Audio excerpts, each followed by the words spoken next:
Hi, everyone. I'm Summer, I'm Carrie. and this is Hopelexia Podcast. Welcome and happy Indigenous Peoples Day. Hey. So, I am actually broadcasting from the reservation of Choctaw Nation of Oklahoma. So that is why my internet sucks. So if I get, if I start cutting out, I apologize. And also, I apologize profusely for the quality of my video, because looking at Carrie's beautiful face so clear, I realized it is time to upgrade my phone. I'm sorry. So, for those of you who were broke and broken listeners when I had my original podcast, which actually ended October 1st, 2019, so it's been a couple years. Then if you're a regular listener, you already know Carrie. She was actually the first guest. Did you remember that? You were actually episode 1. I was so nervous. It was such a good time. It was great. I actually went back and listened to a couple of the episodes this afternoon. Just kind of trying to remember what all we talked about. And so like the first episode, we talked about mental health and online dating. And then episode 5 was the infamous tentacle porn, micro penises and bestiality episode, which was amazing, by the way. And I believe is the most listened to episode that we had. I'm so proud of that episode. That's my favorite. It was great. I still get messages about it sometimes. That episode in itself made me some lifelong fans. I am certain of it. So, in any event, that project, Broken, lasted for 66 episodes. So it had about a 1.5 year run, and kind of felt like it had, natural progression. It was time to end that. My co-host at that time, Felina, had some other things she needed to devote her time to. I was going to campaign for my run for state representative, and so that ended. And I thought I would never podcast again, except for as a guest. I've guested on other people's. But one day, Carrie comes to me and says, "My entire life was changed by being on your podcast. And I wish that I could do that for other people, but I don't know how to do it." And being very susceptible to suggestion and unable to say no, I said, "Hey, let's make that happen." And so here we are. Yes, we're back, bitches. Unscripted and uncensored, for better or for worse. So, can you tell us how your life has changed? Because people can go back in the archives and see the things that you said at that time. So, give us the update. What's happened in the last 2 years to Carrie? The last 2 years, man, I have tried so many things, like nursing school, didn't work out. That's fine. Have a job, living life, living with people, not by myself anymore. That was too much. Pandemic ruined that for me. Okay. But the isolation was too much? Very much so. Could not do it. It was hard. So hard. I feel like I've grown pretty spiritually too. I feel like I was just starting like my little journey at the beginning of that podcast. And now I feel like I'm a lot further along in that, at least. I feel like a pretty much different person, honestly.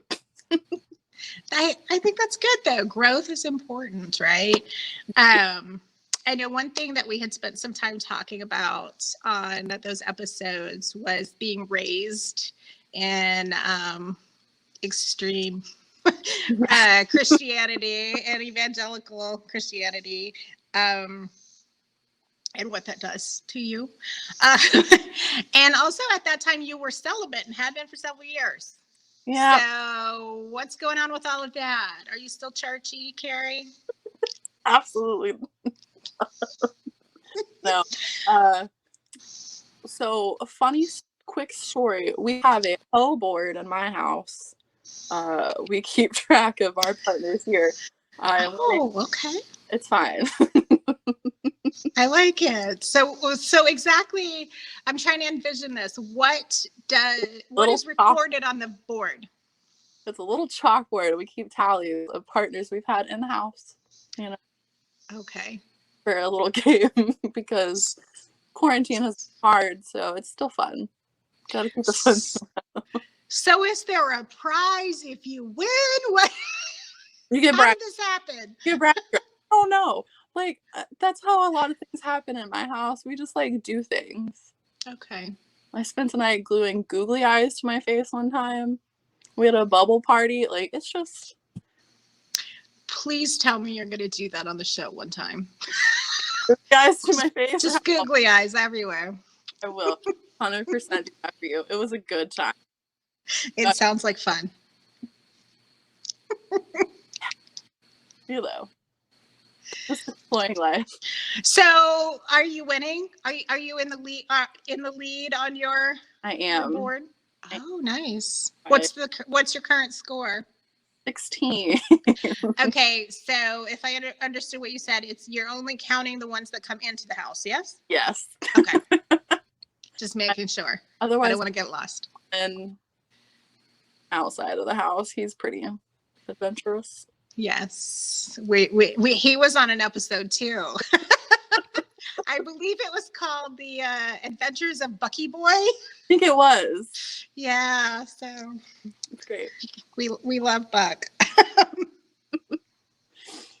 Okay, so for those who haven't listened to the previous podcast episodes, let's go through, kind of introduce them to who we are. Okay, so where are you from? Where'd you grow up? I'm from Idaho, Oklahoma, a little small-ish town, back roads, you know. Currently in OKC, you know, living the big city life. I mean, for Oklahoma, it is. It's the biggest city, right? There, but you know, everywhere else, this is like a town. So. I always joke that Oklahoma has baby cities. We do. They want to be real cities when they grow up. We have baby mountains, baby cities. It's a state full of babies. Well, interestingly, I grew up in the middle of nowhere, only about a half hour, 45 minutes from where Carrie grew up. But we did not meet each other for many, many years. We met in Oklahoma City. So at a job, we both, you know.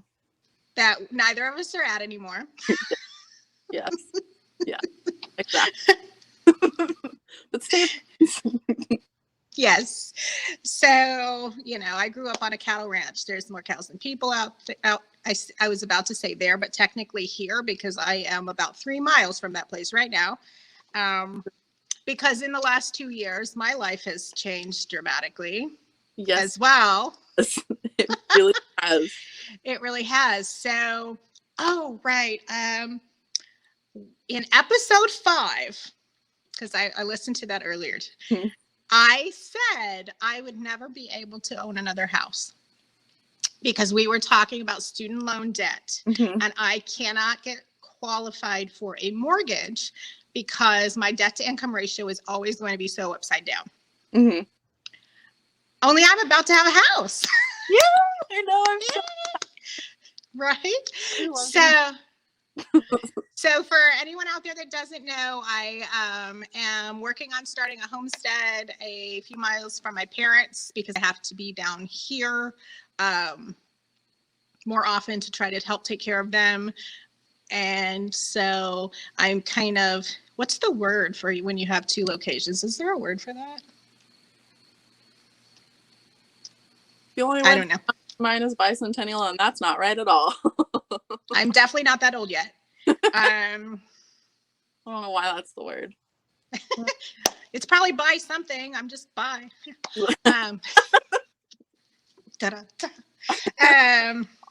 Terrible jokes. I'll be here all day.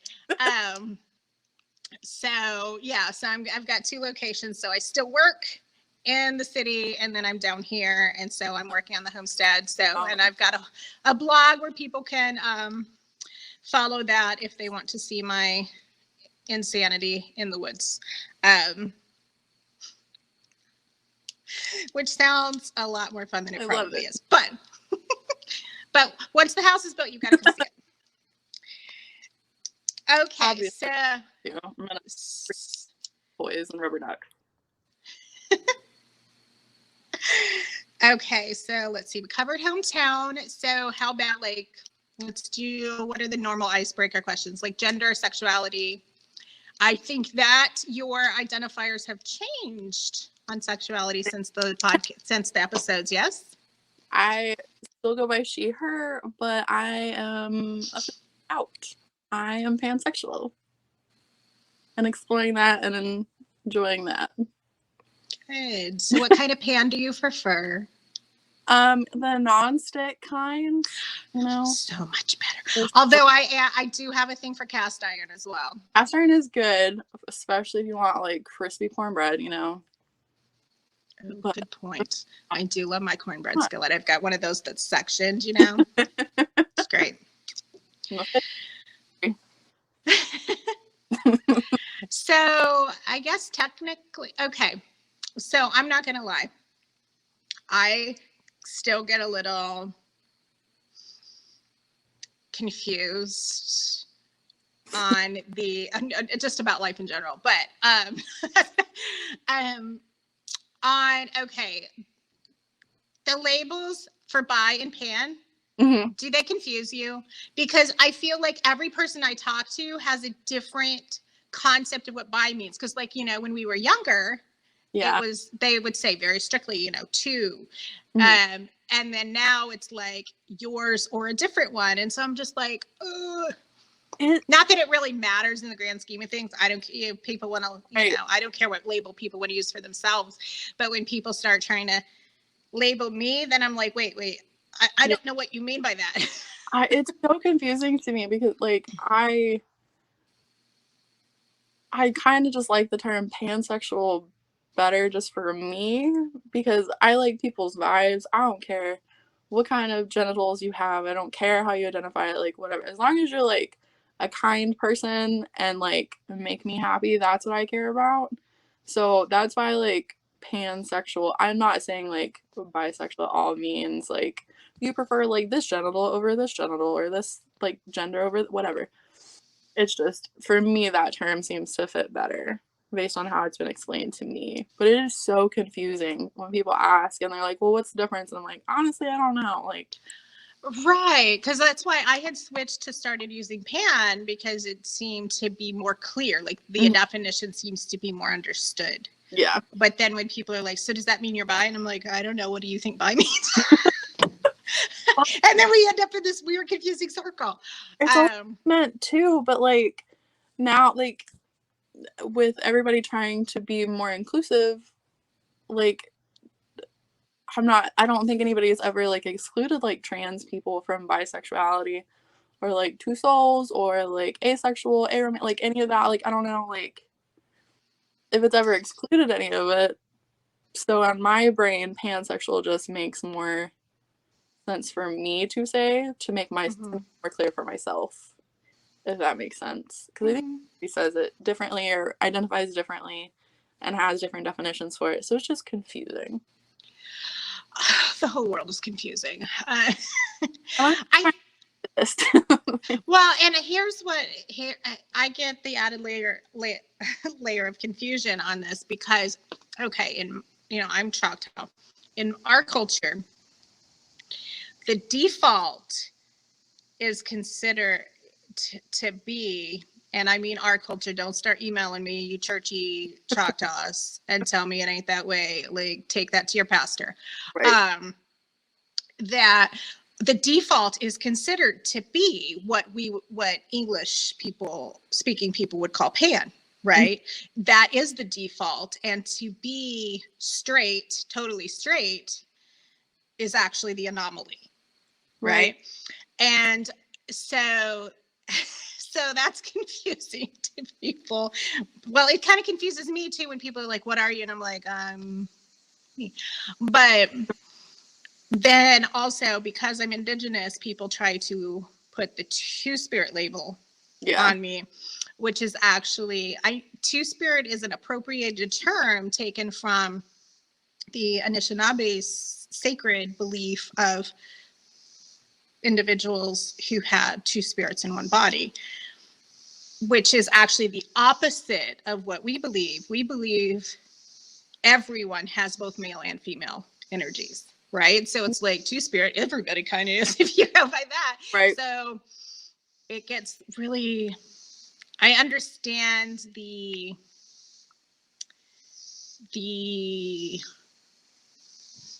what gave rise to the labels and the creating the language so that we know how to talk about things, but then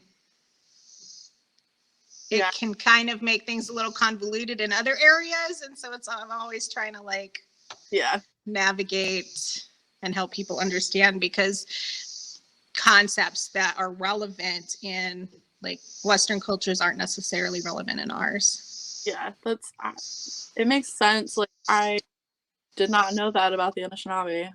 Mm-hmm. Seems like yes, taken from them. Wow. Right, and my understanding is that the term originated during like a conference that took place, in that area of the world geographically, and so it was proposed by, I believe, if what I've been told is accurate, that it was proposed by some people from that culture, but there's many, many others from that culture that are not okay with that being used because that is a sacred belief of theirs. Yeah. So it's kind of, iffy on that count. But in any event, it's not really like relevant to my culture, so I don't use that term. And some people have taken it very personally. See, I don't really know like too much about it. I just know that's always like a thing that comes up when people are having like the discussion about all of it. And so I need to do more research, clearly. But for me, it's just, I've never cared, like, honestly, like, what people look like or what they have. Like, if I can hang out with you and like get good vibes from you, like, I'm down. Like, same. So it's always been. Same. To admit it. Well. We for that matter, you can hang out with more than one person at a time. That's what I'm doing. Right? I mean, I always liked it. It's so much more fun that way. I don't understand people's objection. I was thinking about that. I don't even remember what made me think of this earlier. I was like, I don't understand people's objection to it. Like, you've got like everybody added stimulation happening. Like, what's the problem? Mm-hmm. Everybody thinks about it and wants to, but like when it comes down to saying it, nobody wants to say it. So. Yeah. I mean, we'll be honest about it. It's great. Well, sometimes I have had threesomes that were not that great, but that's just because.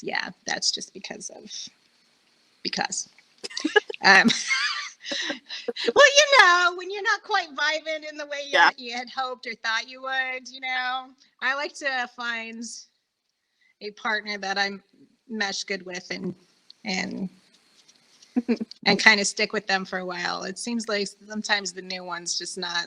Yeah. Yeah. Which reminds me, all of the, through those years that I was broken, I had multiple partners. I had usually between 4 and 6, the roster of about 4 to 6. Yeah. As those have fallen off mostly due to COVID, others due to distance. I have not been replacing people. I know, it's just so much work to replace people, and I'm tired. I'm tired, damn it. And so I haven't. I still consider myself, okay, so I've also stopped using the word polyamorous Mm-hmm. because it seems to confuse people. A lot of people, when they hear polyamorous, they assume that means you have multiple partners all the time. Right. So I've switched to the term non-monogamous because even when I only have one partner, Yeah. I still don't buy into the ridiculous idea of monogamy. Like Yeah. monogamy is not natural. It's based in the ownership of one's partner ideologically, and I don't buy into that. So I've started using the term non-monogamous so that it's clear that even when I only have one partner, I'm still. Yeah. I have a Yeah. couple of partners that are that way, that are married or have girlfriends or whatever, and we still hang out and like talk and be friends and do that kind of stuff. I like it a lot So better. so are you um I'm sorry, my brain just went blank. I'm seeing this. That what is that? I used to have this graph to explain polyamory to people, and that's what's flashing in my head. Where it's like, so you have your partner. Do you have, and they have another partner. Do you have any relationship with their other partner, or is it usually just one? Usually just me and that one person. I was seeing a couple for a little bit and we tried it, but it just wasn't like for me, like with them specifically. And I have one current partner and he's married and she doesn't really want anything more than like friendship with me, which is fine. I can do that. We're both, But she is friends with you. yeah, So like you we can guys have contact. talk and do that kind of stuff. So it's not like I'm a secret. Well, I know, but like I had relationships before where the other partner like didn't, they were indifferent, like they didn't care to meet me or whatever. They're just like, yeah, go, go, go, Yeah, leave me alone for a while. that's actually like what it is. But like when like we still hang out and like talk, but most of the time it's like just get him away from me for a few minutes, please. I had that like 4.5 year relationship with a couple, and that's usually what would happen. I would get a text message and she'd be like, so we're fighting and I need him to not be here. Could you please invite him over?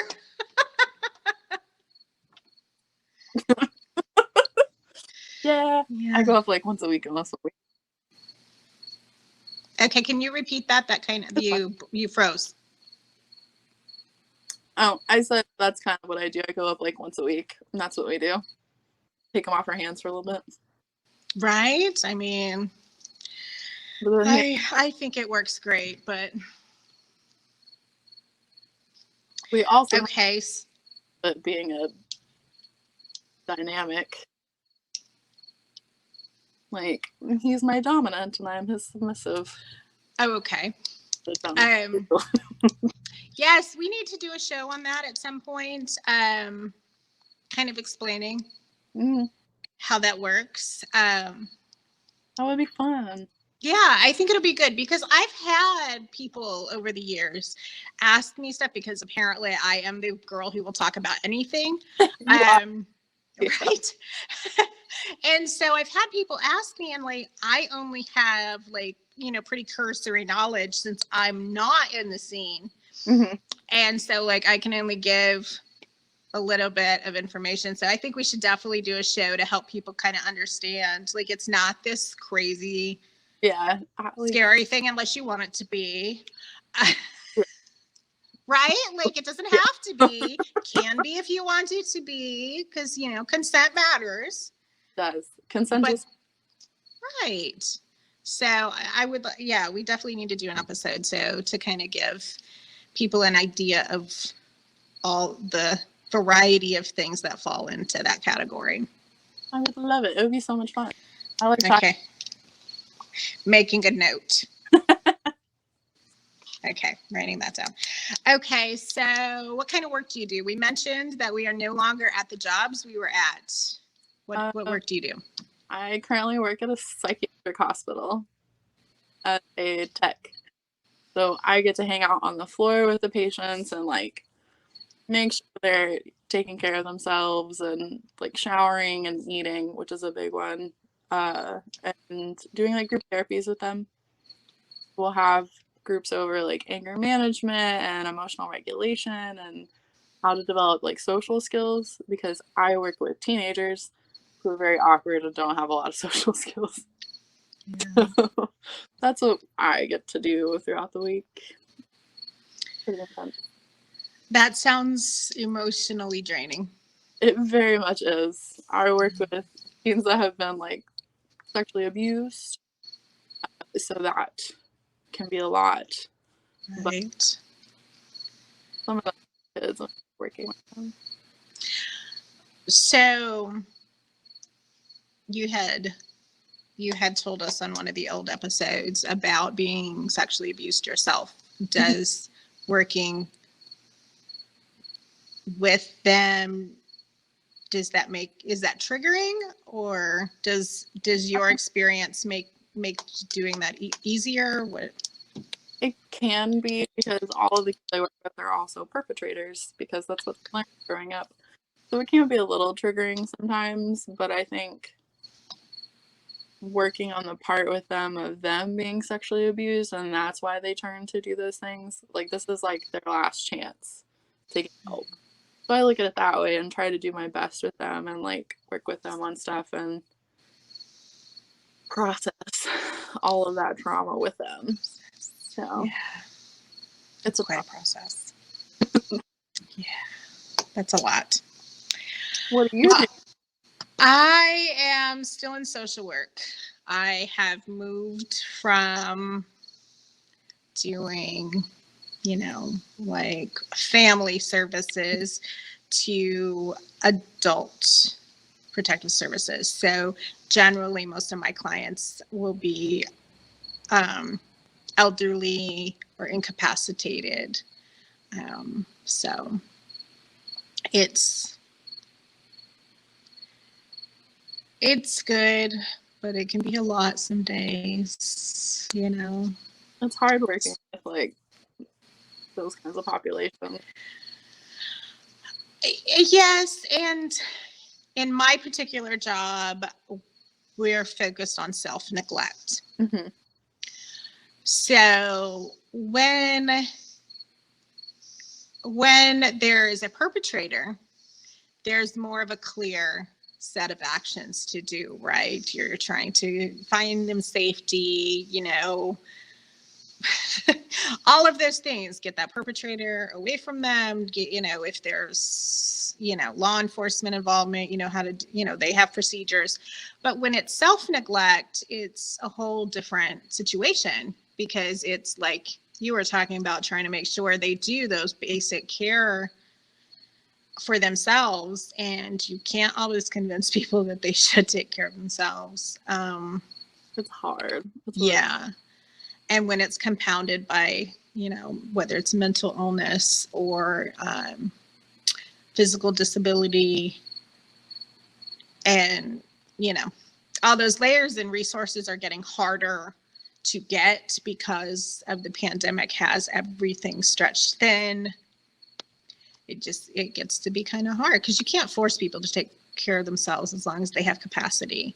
Yeah. So you're just kind of trying to talk them into why it matters, and a lot of people are scared because they don't want someone to come take them out of their home or whatever. And so just getting to the point where they'll be honest with you about what's going on can be a big deal. Getting people to be honest and like open up and talk about it is right up for me. Yeah. So how is your mental health doing, while we're on that topic? Because we had talked about that in your appearances, was both of our mental health struggles. That was a common theme, because that was, part of the point, to get rid of the stigma. So how are you doing now? I think I'm doing a lot better, considering what's happening in the world with like the pandemic and everything that's been going on for the last couple of years. It's I think considering that I'm doing fairly well. There are some like really hard days, especially with my job, that makes it like a little bit harder, but I think overall I'm in a much healthier place. I can admit when I'm feeling horrible things. That's good. And you had been doing some therapy and stuff since the show, right? Mm-hmm. Yeah, and I'm starting again the next month, I believe, is when my insurance will let me do it. Okay, good. We're doing that too. We're making progress. Excellent. That's great. What about you? It's better now. I think probably than it's ever been. I'm trying to think back. But the further back I think, the worse it feels. So I told somebody that the other day because they're like, you need to be like your optimal health or whatever. I'm like, I've had anxiety and PTSD since I was a small child. I've never had optimum health. I don't know what that's like. Don't know. Right? So, but I think I'm doing much better now than I ever have. And I'm off prescription medications. I'm not taking any, at one point I had the antidepressant, a rescue medication for the anxiety, and trazodone to sleep. Mm-hmm. So at one point I was on all of those to function poorly. So I'm off all of those. And now being able to manage with just cannabis. Mm-hmm. So I am a medical cannabis patient. And honestly, a lot of that has just been changes in my life, in lifestyle, just living how I want to live, not giving a fuck what other people think about it. And also I realized, I think for a long time, which we had talked about in one of those episodes that I listened to earlier, like I would struggle. Sometimes I wouldn't have food in the house because going to the store would cause anxiety attacks because of all the people there. And but I struggled, and I think I was in denial about how debilitating those things were. Yeah. And like, I didn't want to admit that I had that disability. But towards the end, in 2019, I had started, because I was so busy, starting to gear up for the campaign. I had started like grocery delivery and things like that. Mm-hmm. So that dramatically reduced my going to the store. And then when things sort of kind of shut down for COVID, we never had a statewide shutdown, but we did at least, in Oklahoma City for a minute. And I realized like how much better I was doing, literally just not going anywhere, because I had still been forcing myself to go places because this is what people do, And once I realized that, it was like, it had been months I hadn't taken any medication. I'm like, whoa, what's different? And I'm like, oh, right. And so I just finally decided to accept that and just adjust my life accordingly. So I don't go to crowded places. I don't do those things if I can avoid them.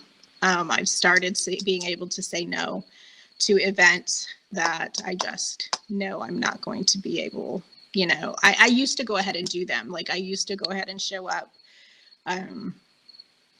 try to do Pride Parade or other, I can't remember, Women's March, I think it was, something like that. And at this point, I tell people, like, if you want me to come speak, that's fine.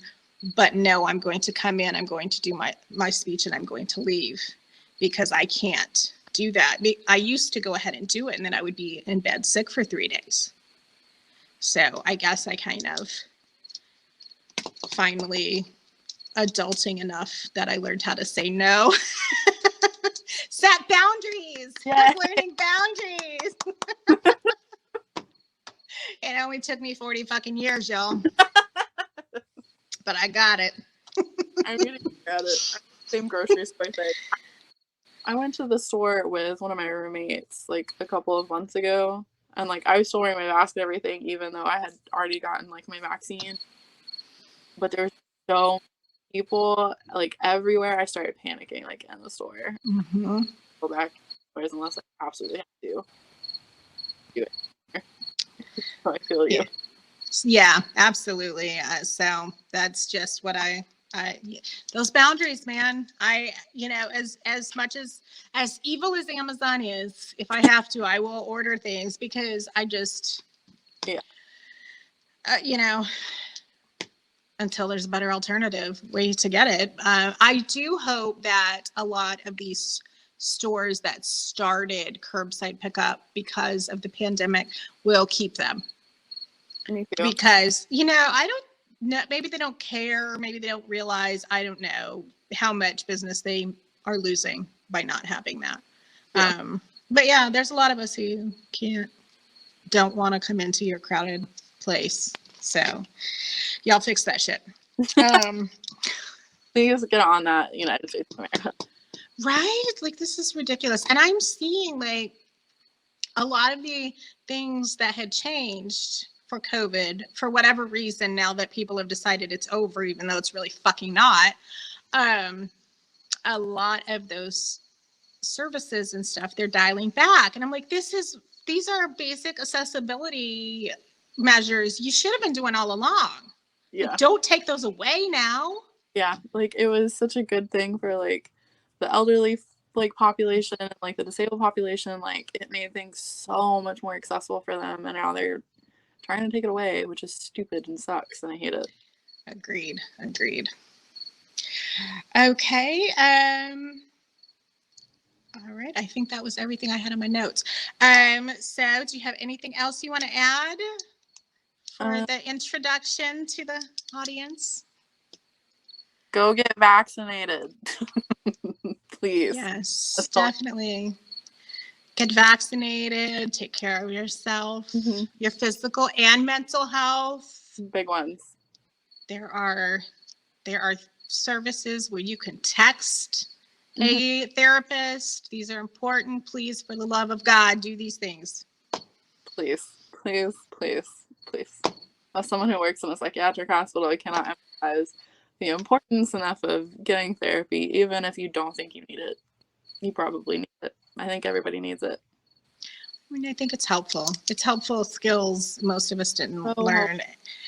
Learning skills and all that kind of stuff. It's hard and it sucks, but it makes life so much better. Right. And I think part of the problem is a lot of people think therapy is just like talking about your problems. But it's actually someone who has been trained in mental health that are objective and can help you make a care plan on how to heal trauma or how to develop coping skills if you don't have them, those things. That's why it's important. It is not the same as calling your best friend and bitching on the phone for 2 hours, even though I still do that and it's very cathartic. That's all I do is I teach people coping skills and work on that with them. That's all I do. All right. And on that note, we will say goodbye for this episode. Make sure you come back. We're going to do this bi-weekly. So make sure you come back to talk to us more about, sex, drugs, and self-improvement.